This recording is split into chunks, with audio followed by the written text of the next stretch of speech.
ପ୍ରଥମେ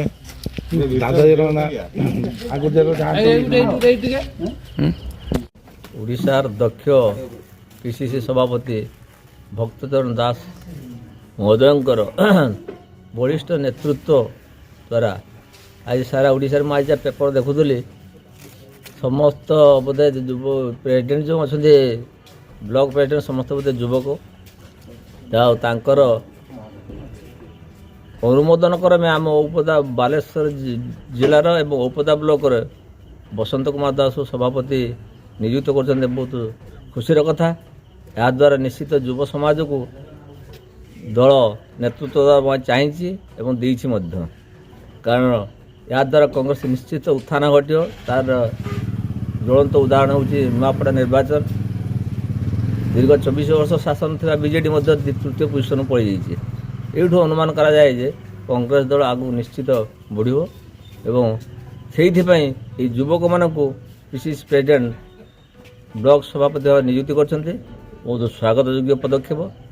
ଏହାଦ୍ୱାରା ବର୍ତ୍ତମାନ ନବନିଯୁକ୍ତ ବ୍ଲକ ସଭାପତି ବସନ୍ତକୁ ମୋର ନିବେଦନ ସେ ଯେମିତି କଂଗ୍ରେସ ଦଳକୁ ଆଗକୁ ନେଇ କଂଗ୍ରେସ ଦଳ କିପରି ଉପଦା ବ୍ଲକର 1 ନମ୍ବର ହେବ, ବ୍ଲକ ଦଖଲ କରିବ, ସେଥିପାଇଁ ସେ ଯତ୍ନସ୍ତି ଚେଷ୍ଟା କରିବ। ଯେଉଁଟା ପାର୍ଲାମେଣ୍ଟର ପ୍ରଧାନମନ୍ତ୍ରୀ ଡରିଲେଣି ରାହୁଲ ଗାନ୍ଧୀକି ଯେ ପାର୍ଲାମେଣ୍ଟ ଆସିଲେନି ରାଷ୍ଟ୍ରପତିଙ୍କୁ ଅଭିଭାଷଣ ଦେବା ପାଇଁ ରାଜ୍ୟସଭାରେ ଭାଷଣ ଦେଲେ, ଲୋକସଭାରେ ଦେଲେନି। ଏଇଟା ଭାରି ଇଏ କଥା, ଯେଉଁଟାକି ଗ୍ରହଣୀୟ କଥା ନୁହେଁ।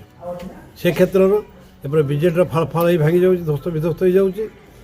ତେଣୁ କଂଗ୍ରେସଟା କେମିତି ଉଠିବ ଦେଖିବାର ଅଛି। କୌଣସି ପରିସ୍ଥିତିର ମୁଁ ଏଇ କଥା ମାଧ୍ୟମରେ ବାର୍ତ୍ତା ଦେବା ପାଇଁ ଚାହେଁ, ଆମ ଦଳ ହାରୁ କି ଜିତୁ, ଆମେ ଏକ କ୍ୟାଡର ପାର୍ଟି।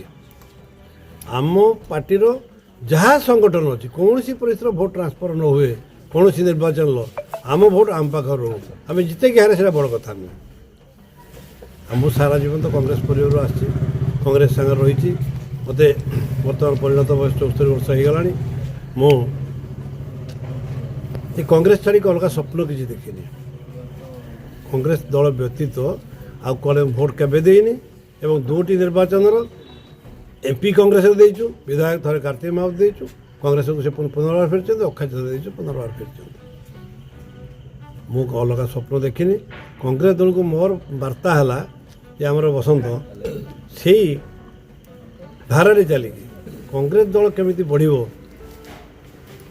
ସେ ଚିନ୍ତା କରୁ ଏବଂ କଂଗ୍ରେସ ଦଳକୁ ମଜବୁତ କରିବା ପାଇଁ କରୁ। ମୋର ତାପରେ ଆଶୀର୍ବାଦ ରହିଲା।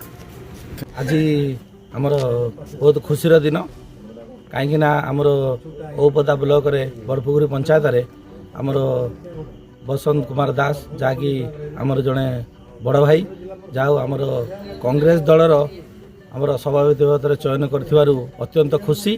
ସେହି ଖୁସିରେ ଆମର ଚେୟାରମ୍ୟାନ୍ ମହୋଦୟ ଏବଂ ଆମର ବଡ଼ ଜଣେ ସାର୍ ମାନେ ବି ଆଗରୁ କହିଛନ୍ତି।